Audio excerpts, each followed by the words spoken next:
السلام علیکم لسنرز، پیش خدمت ہے سچی کہانیوں کے سلسلے کی ایک نئی کہانی۔ تو آئیے شروع کرتے ہیں۔ جس وقت اس خوبصورت اور ہیرے جڑی انگلیوں نے میری ہتھیلی پر چاندی کا چمکتا ہوا سکہ رکھا تھا، مجھے یہ نہیں معلوم تھا کہ یہ کتنی مالیت کا سکہ ہے۔ مجھے میرے دادا نے 2 پیسے دے کر دہی لانے بھیجا تھا۔ اس وقت میں شاید 8 یا 9 برس کا ہوں گا۔ گھر میں غربت ٹوٹ کر برس رہی تھی۔ مجھے یہ بتانے میں کوئی شرمندگی نہیں کہ میرے والد راجگیری کرتے تھے۔ دادا انہیں پڑھانے کے خواہش مند تھے۔ ان کا جی پڑھائی میں نہیں لگا۔ وہ بچپن سے راجگیری کے کام میں لگ گئے اور ایک عمارت بناتے ہوئے ان کا پاؤں رپٹ گیا۔ نیچے آ رہے اس وقت زیادہ چوٹ دکھائی نہ دی، اٹھ کر پھر کام میں لگ گئے۔ مگر 1 ہفتے کے بعد سر کے اندرونی حصوں پر سوجن آ گئی۔ 2 ہفتے بستر سے لگے رہے، تنگ دستی کے عالم میں جان دیتی۔ میں اس وقت 2.5-3 برس کا تھا۔ مجھے تو ان کی صورت بھی یاد نہیں۔ دادا نے میری ذمہ داری سنبھال لی۔ میری ماں بہت کمسن تھی۔ دادا اس کی جوانی برباد کرنے کے حق میں نہیں تھے۔ اس کے سر پر پیار سے ہاتھ رکھ کر سمجھایا کہ زمانہ بہت خراب ہے، جوان عورت کا تنہا زندگی بسر کرنا بہت مشکل ہے۔ میں بوڑھا اور کمزور آدمی ہوں، تمہاری پہرے داری کروں گا یا رزق ڈھونڈنے باہر نکلوں گا؟ تمہارے لیے ضروری ہے کہ دوسری شادی کر لو۔ اگر وہ شخص میرے پوتے کو اپنے ساتھ رکھنے پر راضی ہو جائے تب بھی تم اسے وہاں مت رکھنا، اسے میرے پاس رہنے دو، جب جی چاہے اسے ملنے آ جایا کرنا۔ میرا دادا بتاتا ہے کہ میری ماں شادی کے لیے راضی نہیں ہوتی تھی۔ اس کا میکے میں بھی کوئی نہیں تھا، ورنہ دادا اسے میکے چھوڑا تھا۔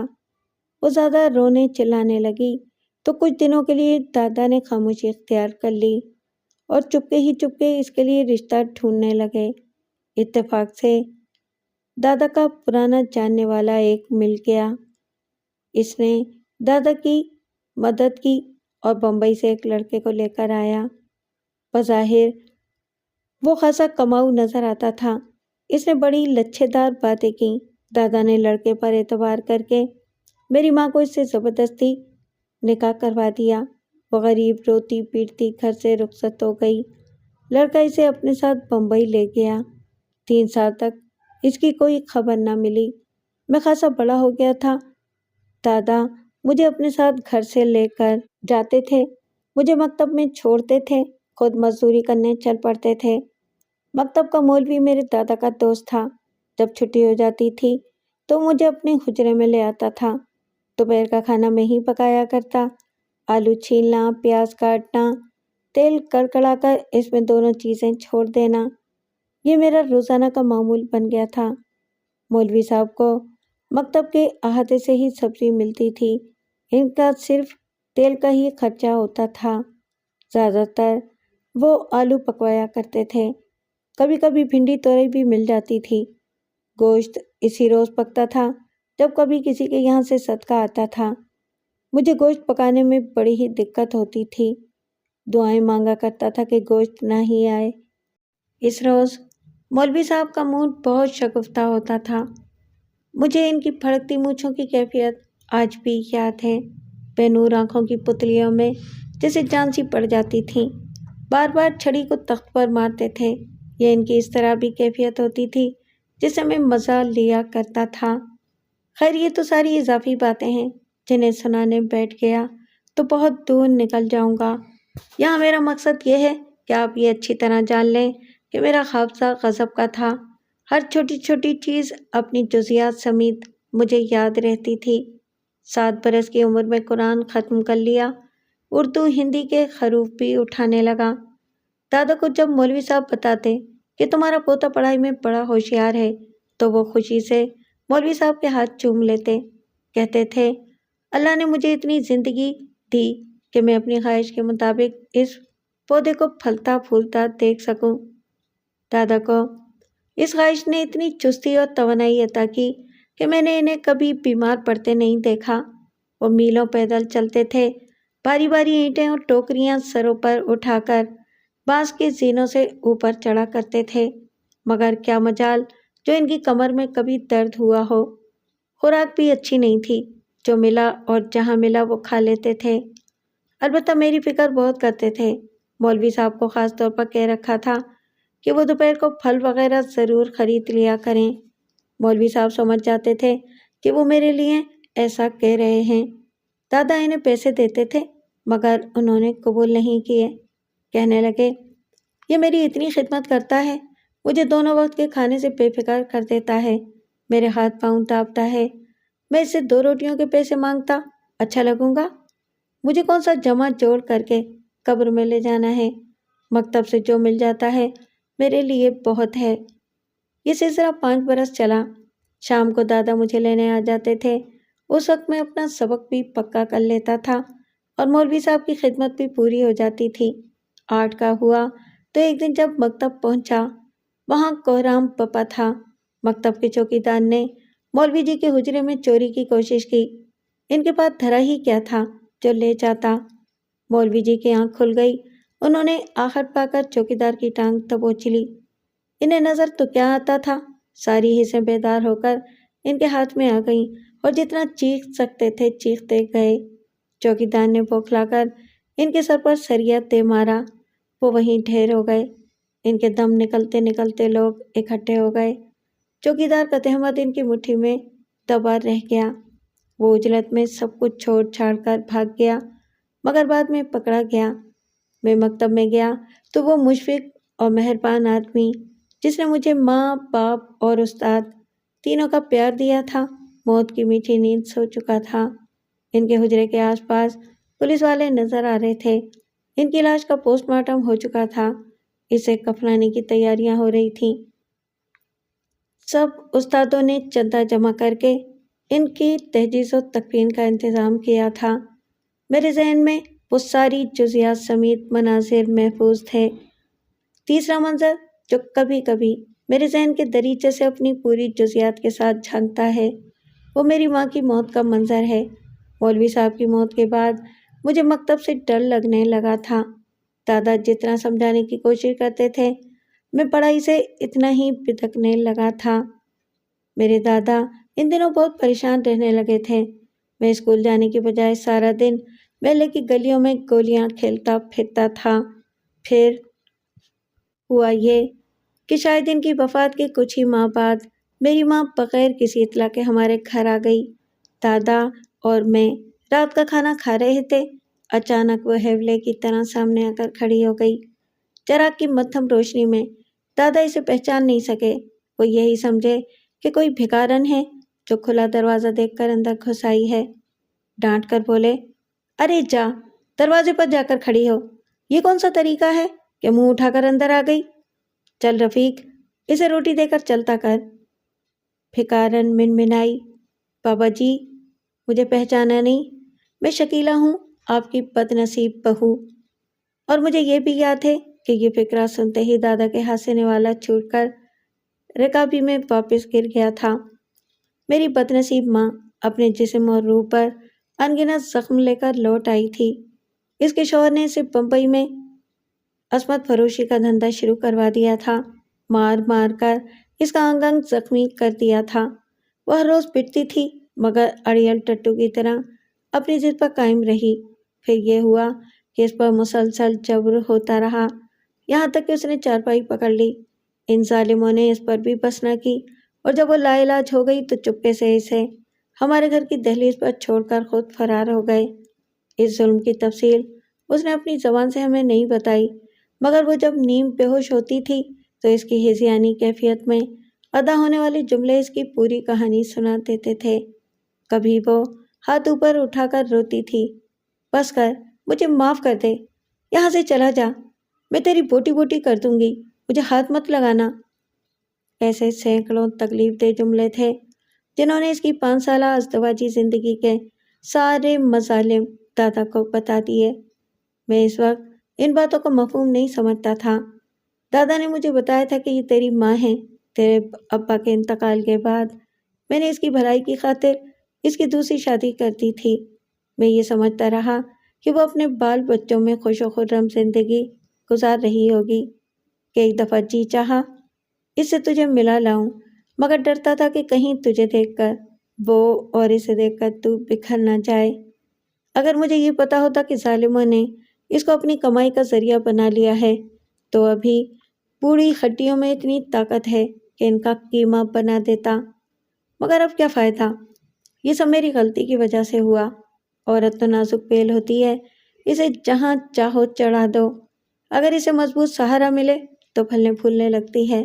میں نے اسے شورا زدہ دیوار پر چڑھا دیا اور وہ اس کی رگوں کو چاٹ گئی۔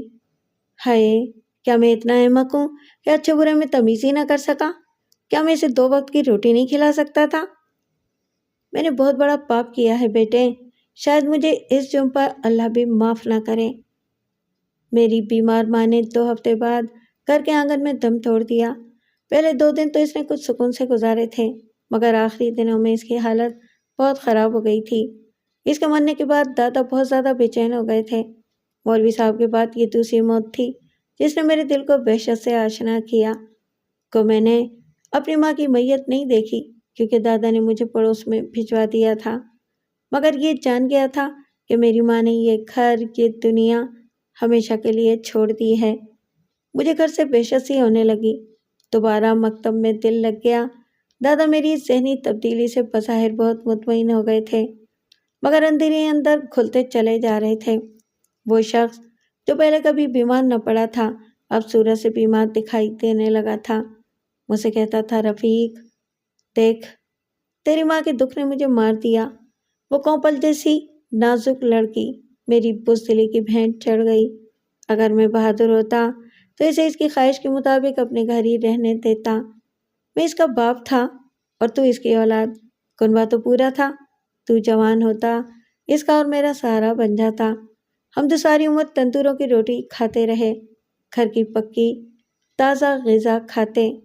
گھر میں عورت نہ ہو تو وہ سرائے ہو جاتا ہے۔ ہم نے اپنے گھر کو سرائے بنا دیا، محض اس خوف سے کہ اس عورت کو ہمارے پیچھے کوئی اٹھا کر نہ لے جائے۔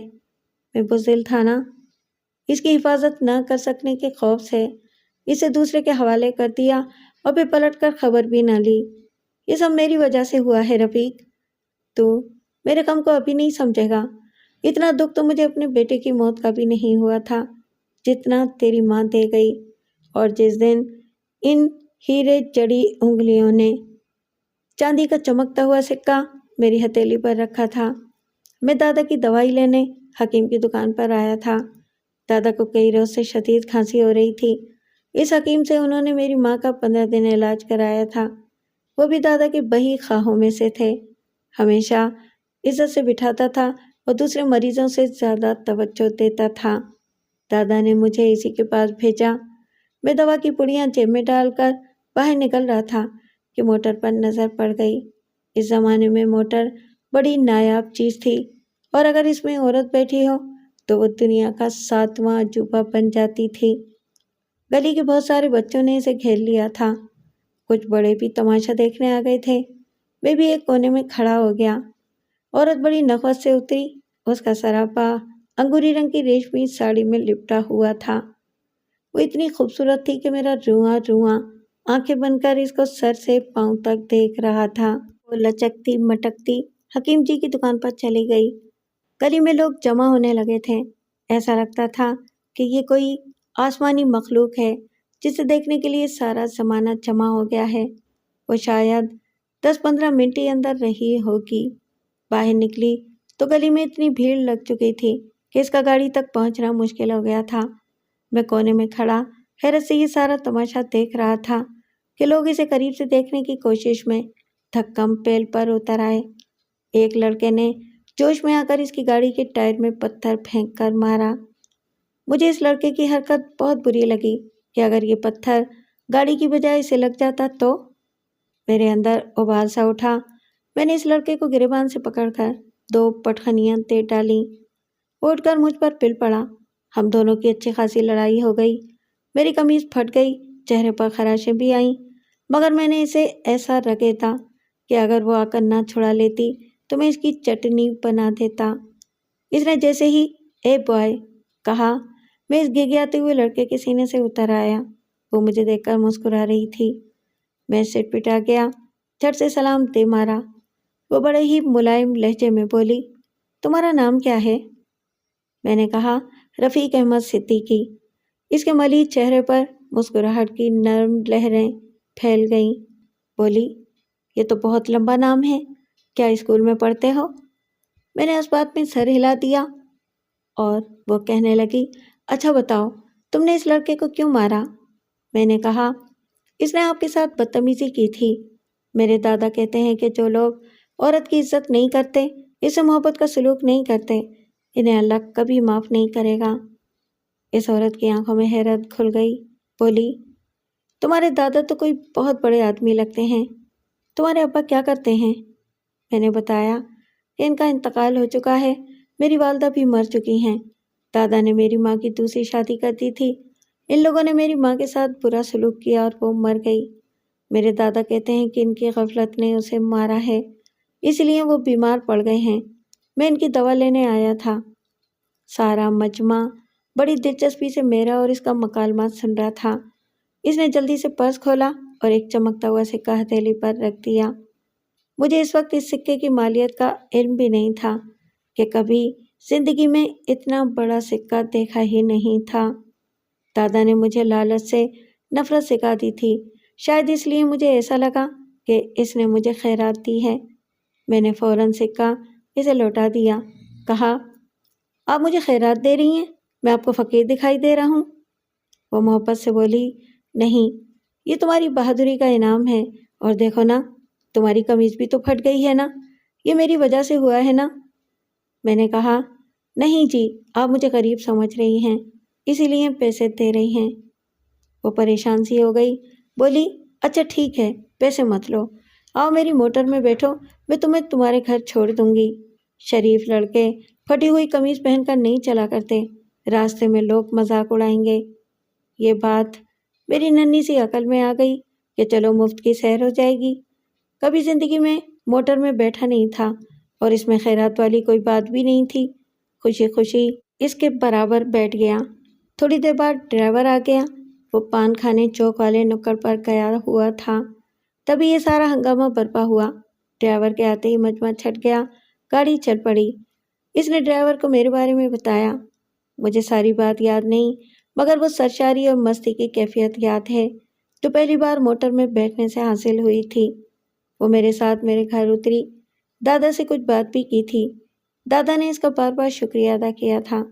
وہ چلی گئی تو دادا نے پیار سے میرے سر پر چپت مار کر کہا ارے تو بڑا اونچا اڑ رہا ہے، تجھے پتا ہے یہ کون تھی؟ میں نے انکار میں سر ہلا دیا۔ وہ ہنس کر کہنے لگے ہاں بیٹا، تجھے ان باتوں کی ابھی کیا خبر؟ یہ فلموں میں کام کرتی ہے، سنا ہے بڑی زبردست اداکاری کرتی ہے، لوگ اس کی بہت تعریفیں کرتے ہیں۔ میں نے بھی اس کی دیواروں پر چپکی ہوئی تصویریں دیکھی ہیں، کبھی اسے فلم میں دیکھا نہیں۔ خیر اب اس نے کہا ہے تو ہمیں اس کی فلم دیکھنا پڑے گی۔ بیٹا فلم دیکھنا بری بات نہیں، مگر جو کچھ اس میں ہوتا ہے اسے صرف لغویات سمجھنا چاہیے، ہماری حقیقی زندگی سے اس کا دور کا بھی واسطہ نہیں ہوتا۔ دادا نے ایسی بے شمار نصیحتوں کے بعد مجھے اس خوبصورت عورت کی فلم دکھائی۔ وہ پردے پر چلتی پھرتی، ناچتی گاتی، روتی ہنستی اچھی لگ رہی تھی، مگر میری رائے پھر بھی یہی تھی دادا جی یہ تصویروں میں اتنی اچھی نہیں لگی جتنی یہ خود اچھی ہے۔ دادا نے مجھے یہ اچھی طرح سمجھا دیا تھا کہ یہ سب تصویریں ہیں جنہیں بجلی کے ذریعے چلایا گیا ہے۔ میں شروع سے ذہین تھا اور دادا کی باتیں بہت ہی جلدی سمجھ لیتا تھا۔ دادا پر اس تفریح نے بڑا اچھا اثر ڈالا تھا۔ مہینے بھر سے وہ مجھے بجھے بجھے لگ رہے تھے، مگر اس ہلکی سی تفریح نے انہیں پھر سے چاقو چوبند کر دیا تھا۔ ایک رات وہ بڑی سی موٹر پھر ہمارے دروازے پر آ کھڑی ہوئی۔ اس میں صرف ڈرائیور بیٹھا ہوا تھا۔ اس نے دادا کو بتایا کہ بیگم صاحب نے آپ دونوں کو اپنے گھر بلایا ہے، بیوی کی طبیعت اچھی نہیں ہے ورنہ وہ خود آ جاتی۔ دادا حیرت سے کبھی موٹر کو دیکھتے کبھی مجھے، بیچارے پریشان سے لگنے لگے کہ اس عجیب و غریب دوستی کا آخر مطلب کیا ہے، اور خدا کا شکر ہے کہ دادا کو مزید حیران و پریشان نہیں ہونا پڑا۔ اس بیوی نے پہلے ہی روز اپنا مطلب بیان کر دیا کہ وہ مجھے اپنے پاس رکھ کر پڑھانا لکھانا چاہتی ہے۔ دادا نے وہی غیرت اور حمیت کی بات کی تو کہنے لگی بابا جی، میری شادی کو 10 سال کا عرصہ بیت گیا ہے۔ میں نے اپنی فلم کے ہٹ ہونے کے فوراً بعد شادی کر لی تھی، اور اس 10 سال کے عرصے نے مجھے بتا دیا کہ میں اولاد پیدا نہیں کر سکتی۔ میرے شوہر مجھ سے دور ہوتے چلے گئے۔ یوں بھی انہوں نے مجھ سے نہیں، میری شہرت اور دولت سے شادی کی تھی۔ خیر، اس میں ان کا بھی قصور نہیں۔ فلمی دنیا میں اکثر شادیاں کاروباری ہوتی ہیں، ان کو محض کاروباری سودا ہی سمجھنا چاہیے۔ ازدواجی زندگی کی حقیقی مسرتوں سے ان کا کوئی تعلق نہیں ہوتا۔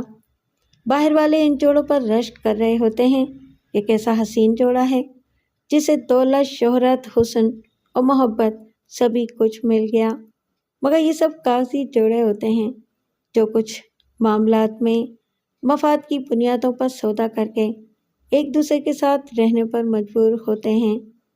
میری شادی بھی ایسی ہی سمجھ لیں۔ اب میں خوفزدہ سی ہو چکی ہوں کہ اگر مجھے مزید ایسی زندگی بسر کرنا پڑی تو کہیں خودکشی کی نوبت نہ آ جائے۔ اس لیے میں نے ایک فیصلہ کیا ہے کہ میں کسی شریف خاندان کے ذہین بچے کو اپنا کے بالغ بنا لوں۔ آپ کو شاید اس بچے کی صحیح قدر معلوم نہیں۔ یہ غیر معمولی ذہن کا بچہ ہے جو سوچ میں اپنے ہم عمر ساتھیوں سے کہیں زیادہ آگے نکل گیا ہے۔ میں اسے اس کا صحیح مقام دلاؤں گی۔ اس کے بدلے صرف اس سے اپنے بڑھاپے کا تحفظ مانگوں گی۔ ابھی 15-16 سال مجھے کسی سہارے کی ضرورت نہیں، مگر اس کے بعد مجھے گوشہ نشین ہونا ہوگا۔ ایسے وقت میں مجھے کون سنبھالے گا؟ میرے شوہر کا ساتھ نمائشی ہے جو زیادہ عرصے چلتا دکھائی نہیں دیتا۔ بابا، اگر آپ کو میری ان باتوں میں سچائی نظر آئے تو یہ بچہ مجھے دے دیں۔ آپ کو اس میں سکی محسوس ہو رہی ہو تو آپ میرے یہاں کام کرنا شروع کر دیں۔ مجھے اپنے ملازموں کی فوج کے لیے ایک کمانڈر چاہیے۔ یہ 10 کے 10 نکمے ہیں۔ آپ ان پر سپروائزر بن جائیں۔ اس کے بدلے میں آپ کے پوتے کو میں تحفظ دوں گی۔ پھر تو آپ کو کوئی اعتراض نہیں ہوگا نا؟ دادا نے یہ سودا خوشی خوشی کر لیا، اور یہ ان کی سمجھداری تھی۔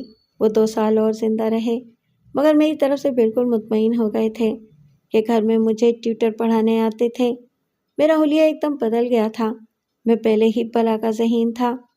جیسے ہی ماحول بدلا، میری صلاحیت اور نکھر گئی۔ کپڑوں سے لے کر کتابوں تک میری نفاست صاف نظر آتی تھی۔ دادا کہتے تھے، ارے رفیق، آپ تو بڑے خوبصورت لڑکے تھے۔ میں تو آپ کو یوں ہی معمولی شکل کا سمجھتا رہا تھا۔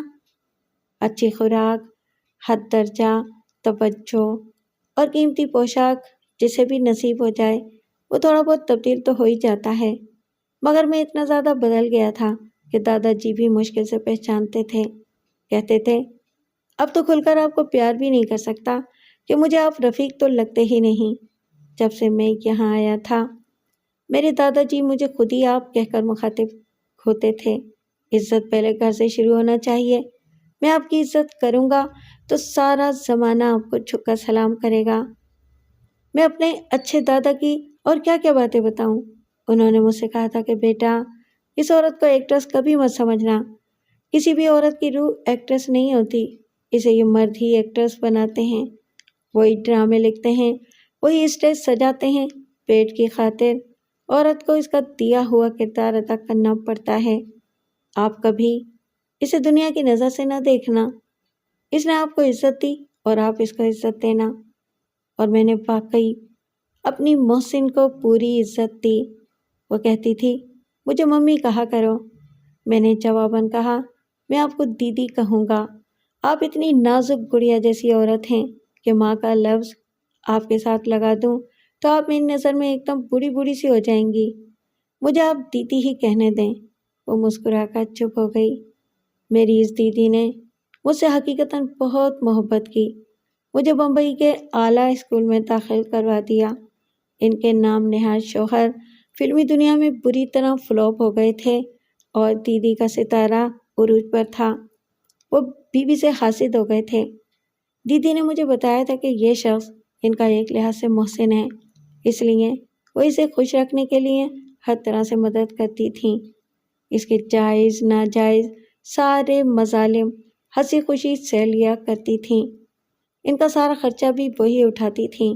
ان کی صورت شکل اچھی تھی، مگر مزاج میں کڑواہٹ کچھ زیادہ ہی کھلی ہوئی تھی۔ مجھ سے کبھی سیدھے منہ بات نہیں کی۔ یہ بات مجھے دیدی نے بتا دی تھی کہ تم صرف مجھ سے واسطہ رکھنا، جمالی صاحب کو یہ پسند نہیں کہ میں کسی کو ان کے مقابل لے آؤں۔ وہ تم سے جلتے ہیں اور تم سمجھدار لڑکے ہو، اس حسد کی وجہ جان سکتے ہو۔ اچھے لڑکوں کی طرح ان کا احترام کرتے رہنا، کبھی نہ کبھی وہ تم سے مانوس ہو ہی جائیں گے۔ وہ مجھ سے مانوس نہیں ہوئے۔ میں نے اپنی تعلیم مکمل کر لی، پاکستان بن چکا تھا۔ دیدی تقسیم سے بہت پہلے پاکستان آ گئی تھیں، یہاں بھی ایک آدھ فلم میں کام کیا، پھر اس صنعت سے علیحدگی اختیار کر کے اپنے سرمایہ کو کاروبار میں لگا دیا۔ مجھے اپنے کاروبار کا نگراں مقرر کیا۔ شوہر جی ان 10-12 برسوں میں اور زیادہ خونخوار ہو گئے تھے۔ بیوی کو باندھی سمجھنے کا پرانا نشہ ان پر طاری ہو گیا تھا۔ ساری عمر اسی عورت کا کھاتے رہے، اسی کے پیسے پر ہر طرح کے جائز ناجائز عیش کیے، اسی کی شہرت پر اکڑ کر چلتے رہے، اور جب اپنی عمر بھر کی جسمانی تھکن اتارنے کے لیے گھر کی چھاؤں مانگی تو اسے باندھی کا درجہ دے کر مارنے پیٹنے پر اتر آئے۔ جب بھی گھر آتا دیدی کی آنکھیں سوجی ہوئی ملتی تھیں۔ گھر میں عورتیں لانا، ان کے سامنے دیدی کو ذلیل کرنا انہوں نے شعار بنا لیا تھا، مگر وہ اللہ کی نیک بندی میاں کے سامنے چپ کر روزہ رکھ لیتی تھی۔ میں اب بڑا ہو گیا تھا، اکثر سوچا کرتا تھا کہ آخر دیدی کی ایسی کون سی کمزوری ہے جس کی وجہ سے وہ اس مکھن چوسے شخص کی ساری زیادتیاں سہ جاتی ہیں۔ مالی اعتبار سے وہ مضبوط ترین خاتون تھیں۔ انہوں نے کئی کمپنیوں کے شیئرز خرید رکھے تھے، ان میں سے بیشتر میرے نام سے خریدے تھے۔ ان کی 3 کوٹھیاں تھیں جن میں سے 2 میرے نام کر رکھی تھیں، ایک اپنے نام تھی۔ جمالی صاحب اپنا شوہر ٹیکس وصول کرتے تھے اور غیر معینہ مدت کے لیے غائب ہو جاتے تھے۔ ہر دفعہ یہ دھمکی دیتے تھے کہ یہ آخری قرضہ ہے، اس کے بعد میں تمہاری شکل نہیں دیکھوں گا، پائی پائی لا کر تمہارے منہ پر پھینک دوں گا۔ یہ دھمکی میں دھمکی ہی رہی۔ ان 12-13 سالوں میں اس پر عمل کبھی نہ ہو سکا۔ ایک دن تو حد ہی ہو گئی، انہوں نے بیٹھے بٹھائے ایک فلم بنانے کا اعلان اخبار میں چھپوا دیا اور دیدی کے سر ہو گئے کہ مجھے پیسہ چاہیے، یہ فلم مجھے اپنے پیروں پر کھڑا کر دے گی تو میں اس میں ہیروئن کی بڑی بہن کا کردار دے دوں گا۔ دیدی نے پہلی بار غصے سے جواب دے دیا کہ میں نے فلم لائن اپنے عروج کے زمانے میں چھوڑ دی ہے، مجھے شہرت کی ہوس نہیں ہے اور اللہ نے مجھے خاصا پیسہ دیا ہے، میں ان خرافات میں اپنی ذات اور پیسہ برباد نہیں کر سکتی۔ یہ انکار طوفان کی صورت اختیار کر گیا۔ جمالی صاحب نے بیوی پر ہاتھ اٹھا لیا، طلاق کی دھمکیاں دینے لگے۔ طلاق کے نام پر دیدی کے غصے کا شعلہ بجھنے لگا۔ اس وقت میں کلب جانے کی تیاری کر رہا تھا۔ دیدی کچھ دنوں سے میری شادی کی فکر میں کھلی جا رہی تھیں۔ انہوں نے بتایا تھا کہ کلب میں آج کل کرنل صوفی کی سالی آنے لگی ہے، بڑی اچھی لڑکی ہے، تم دیکھ لو، تمہیں بات آگے بڑھاؤں۔ میں فی الحال شادی کے موڈ میں نہیں تھا، مگر دیدی کے بار بار کہنے پر میں اس کو دیکھنے کے لیے تیار ہو گیا۔ دیدی سے کہا تھا وہ بھی ساتھ چلیں، شاید وہ تیاری ہی کر رہی تھیں جب جمالی صاحب اور ان میں کھٹپٹ ہو گئی۔ جمالی نے چلا چلا کر طلاق کی دھمکی دی۔ میں دوڑتا ہوا اندر گیا۔ دیدی کا چہرہ دھلے ہوئے لٹھے کی طرح سفید پڑ گیا تھا، ان کی آنکھیں اپنے حلقوں سے باہر ابلی پڑ رہی تھیں۔ میں نے بھاگ کر انہیں سہارا دیا، شاید یہی وہ لمحہ تھا جس کی آس لے کر انہوں نے مجھے سہارا دیا تھا۔ مجھے یوں محسوس ہوا جیسے دیدی کی گاڑی پر پھر کسی بدتمیز لڑکے نے پتھر پھینک دیا ہو۔ عورت کی تذلیل مجھے کبھی پسند نہیں آئی، میرے ہاتھوں میں جیسے کرنٹ توڑنے لگے۔ دیدی کو چھوڑ کر میں نے جمالی صاحب کو پکڑ لیا، پھر یہ معلوم نہیں کہ جمالی کو میں نے کتنا مارا۔ وہ 6 فٹ کا آدمی جس کے بدن کو عیاشی نے کھوکھلا کر ڈالا تھا، میرے فولادی مکوں کی زیادہ دیر تک تاب نہ لا سکا، جلد ہی زمین چاٹنے لگا۔ اس کے منہ سے مغلظات کا طوفان ابل پڑا تھا۔ وہ چلا کر کہہ رہا تھا، بدمعاش عورت، تو نے یہ سانڈ آج کے دن کے لیے پالا تھا، وہ وقت بھول گئی جب میں تجھے ایسے سانڈوں سے نکال کر لایا تھا۔ تجھے میں نے کیا کچھ نہ دیا، عزت، شہرت، پیسہ، یہ سب میری وجہ سے تجھے ملا، مگر تو طوائف کی طوائف ہی رہی۔ میں بوڑھا ہو گیا تو اپنے لیے جوان پال لیا۔ عیش کر، مجھے اپنے دوست سے پٹوا، مگر میں بغیرت نہیں ہوں، میں تجھے آج ہی طلاق دوں گا۔ دیدی نے میرے تیور بھانپ لیے تھے کہ شاید میں اب اس کا خون کر دوں گا۔ وہ ایک دم میرے سامنے آ گئی، میرے ہاتھ پکڑ کر بولی، رفیق، تجھے میری قسم، اب ہاتھ مت اٹھا، یہ میرا اور ان کا معاملہ ہے، تو جا اپنا کام کر۔ میں نے بے دردی سے دیدی کا ہاتھ جھٹک دیا اور بولا، بس کریں آپ، یہ آپ ہی کی کمزوریاں ہیں کہ اس جیسے نکھٹو نکمے آدمی کو اتنی ہمت ہو گئی کہ وہ آپ کو طلاق کی دھمکی دے دے۔ طلاق آپ کو دینی چاہیے۔ اگر عورت بانجھ ہو، مرد کے دل کو نہ بھائے یا اپنی حرکتوں کی وجہ سے دل سے اتر جائے تو مرد اسے فوراً طلاق دے ڈالتا ہے، لیکن اگر مرد ان جیسا عیاش، نکما اور نام نہاد شوہر ہو تو کیا اسے طلاق دینا آپ عورتوں کا حق نہیں بنتا؟ دیدی، آپ اسے طلاق دیں، اسے کہیں میں نے تجھے طلاق دی، تو عورت کی حفاظت نہیں کر سکتا، اس کی کمائی کھاتا ہے، اس پر بہتان لگاتا ہے، اسے طلاق دے دیں دیدی، اسے طلاق دیں، ورنہ میں ہمیشہ کے لیے یہاں سے چلا جاؤں گا۔ یہی ڈرامہ میں نے بچپن میں اپنی ماں کے ساتھ دیکھا تھا۔ ظالم شوہر نے اس کی ہڈیاں تک بیچ دیں اور جسم کا ملبہ ہمارے گھر پھینک گئے، مگر وہ زبان سے اف تک نہ کر سکی۔ یہاں آپ کے پاس سب کچھ ہے، مگر حیثیت آپ کی بھی وہی ہے جو میری ماں کی تھی۔ یہ شخص چاہتا ہے کہ آپ کی ہڈیاں تک بیچ ڈالے، مگر میں ایسا نہیں ہونے دوں گا۔ جمالی اٹھ کھڑا ہوا، کہنے لگا، ابے تو چڑی کا بچہ، اب بولنے پر اتر آیا ہے؟ اس وقت تو کہاں تھا جب اسے میں نے کنڈوں سے چھڑوایا تھا؟ تجھے پتا ہے یہ اپنے کسی عاشق کے ساتھ گھر سے بھاگی تھی، نائیوں کی اولاد تھی، پٹواری کے لڑکے کے ساتھ نکل بھاگی، اس نے اسے کوٹھے پر بٹھا دیا، وہاں سے اسے کنڈوں نے اغوا کر لیا۔ یہ میں تھا جس نے اسے ان کنڈوں سے اپنے بازوؤں کے بل بوتے پر آزاد کروایا، فلمی دنیا میں لایا، یہاں اسے روپیہ، پیسہ، عزت، شہرت سب کچھ دلوائی، اور یہ ذلیل عورت میرے احسانوں کا بدلہ آج یوں دے رہی ہے کہ نالی کے ایک کیڑے کو سانڈ بنا کر مجھ پر چھوڑ دیا۔ میں اسے ایک لمحہ بھی برداشت نہیں کر سکتا، آج ہی طلاق دوں گا۔ میں نے جمالی کا گریبان پکڑ لیا، بولا، بول تیرا حق مہر کتنا ہے، میں آج ہی ادا کر کے تجھے طلاق دلواتا ہوں۔ اگر تو اس مظلوم لڑکی کو ہنڈوں سے بچا کر لایا تو بتا، جس پٹواری کے لڑکے نے اس سے محبت کا ڈھونگ رچایا وہ کون تھا؟ وہ تو تھا، تو جس نے اسے کوٹھے پر نچوایا وہ بھی تو تھا، جس نے اسے اغوا کروایا وہ بھی تو تھا، اور ایک کوٹھے سے نکال کر اسے بڑے کوٹھے پر بیچنے والا بھی تو ہی تھا۔ تو نے اپنی عیاشی کے لیے مال بنانے والی مشین دوسروں سے چھین کر اپنے قبضے میں کر لی۔ کیا یہ ناچنا چاہتی تھی؟ یہ گانے کی شوقین تھی؟ اسے غیر مردوں کے ساتھ رہنے کا شوق تھا؟ یہ سارے عیوب تو نے اسے دیے، اسے جھوٹے نشے دے دے کر تو نے اپنا الو سیدھا کیا۔ کیا بیوی اسے کہتے ہیں؟ کیا شوہر کی غیرت یہ ہوتی ہے جو تو نے آج تک اس کے لیے برتی؟ حقیقت میں تو اس کی بیوی ہے یہ، تیری نہیں۔ اس نے اپنی کمائی پر تجھے رکھا ہے، تو نے نہیں۔ تو نے اپنے مفاد کے لیے اسے گنڈوں سے بچایا تھا، اس کی نسوانیت کو بچانے کے لیے نہیں۔ اس کی عزت تو پھر بھی نیلام ہوئی، صرف نام ہی تو بدل گیا تھا نا۔ اب یہ تجھے طلاق دے گی، نکل جا اس گھر سے۔ دیدی کے نین چھم چھم برس رہے تھے کہ سچ کے آئینے میں اس نے پہلی بار اپنی شکل دیکھی تھی۔ جمالی مغلظات بکتا گھر سے چلا گیا اور میں نے دیدی کے ہاتھ پکڑ لیے، بولا، دیدی بس بہت ہو چکی، اب میری آنکھوں کے سامنے یہ ڈرامہ پھر نہیں ہوگا، میں آپ کی اتنی تذلیل سہ نہیں سکتا، آج ہی اس پر طلاق کا مقدمہ کروا رہا ہوں۔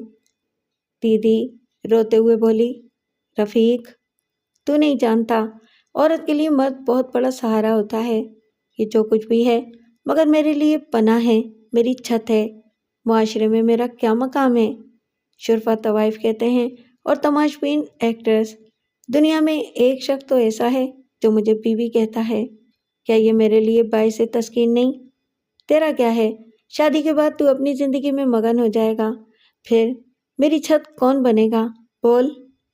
میں نے کچھ دیر دیدی کی اڑی ہوئی رنگت، پریشان بال، آنسوؤں سے لبریز آنکھیں دیکھیں۔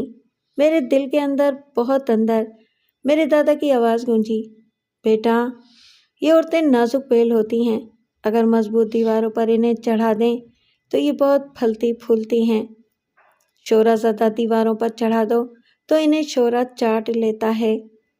میں نے دیدی کو دیکھا، ان کا لٹھے جیسا سفید چہرہ میری ماں سے کتنا مشابہ ہو گیا تھا۔